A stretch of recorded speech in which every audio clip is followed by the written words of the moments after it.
মৰাণত সেলছমেনৰ ৰূপত প্ৰবঞ্চক গৃহস্থৰ ঘৰত প্ৰৱেশ কৰি লুটি লৈ গ'ল 2.5 লাখ টকাৰ মূল্যৰ সোণ মৰাণত সেলছমেনৰ ৰূপত প্ৰবঞ্চক গৃহস্থৰ ঘৰত প্ৰৱেশ কৰি লুটি লৈ গ'ল 2.5 লাখ টকাৰ মূল্যৰ সোণ মৰাণত আৰক্ষী থানাৰ অন্তৰ্গত জ্যোতিপুৰৰ গদাধৰ সিংহ পথত সংঘটিত হৈছে এই ঘটনা চাহপাত ব্যৱসায়ী বলৰাম আগৰৱালাৰ বাসগৃহত সামগ্ৰী আৰু আসবাব সাফ কৰা পাউডাৰ বিক্ৰীৰ চলেৰে প্ৰৱেশ কৰে এজন সেলছমেন ৰূপী প্ৰবঞ্চক লগত অহা আন এজন বাইকখনৰ সৈতে গেটৰ বাহিৰত ৰৈ থাকে সেই সময়ত ঘৰত আছিল পত্নী বিনিতা আগৰৱাল তেওঁৰ কন্যা আৰু মাতৃ সেলছমেনজনক নালাগে বুলি কোৱাৰ পিছতো ডেমো দেখুৱাবলৈ বিচাৰে সেলছমেনজনে প্ৰথমে পিতলৰ সামগ্ৰী সাফা কৰাৰ পিছত ৰূপৰ সামগ্ৰী সাফা কৰে ইয়াৰ পিছতে সোণৰ অলংকাৰ সাফা কৰিবলৈ লয় সেলছমেনজনে বিনিতা আগৰৱালাৰ হাতত এবিধ ৰঙা ৰঙৰ পাউডাৰ দিয়াৰ পিছতে একো ক'ব নোৱাৰা হৈ যায় বিনিতা আগৰৱাল ইয়াৰ পিছত সেলছমেনজন ৰূপী প্ৰবঞ্চকজনে সোণৰ চেইন সোণৰ খাৰু আৰু সোণৰ কাণফুলিকে ধৰি প্ৰায় 2,50,000 টকাৰ মূল্যৰ সামগ্ৰী লৈ উধাও হয় প্ৰবঞ্চকজন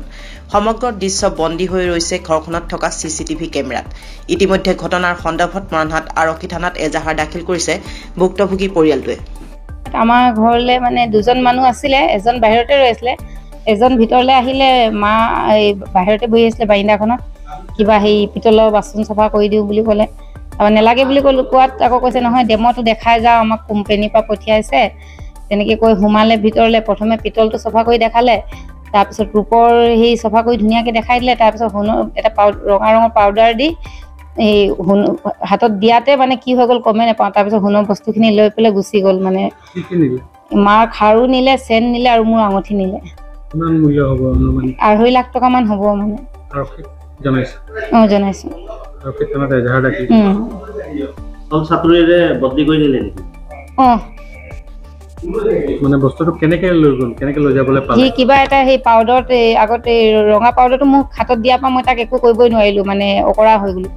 তাৰপিছত সি লৈ পেলাই আৰু কিবা এটা পাউডাৰত সোমাই দিলে চফা হৈ যাব কৈ পেলাই ভৰাই বদলি কৰি গুচি গ'ল ঘৰত কোন কোন আছিল মই মা আৰু মোৰ ছোৱালীজনী আছিলোঁ আৰক্ষী কি কৈছে এতিয়া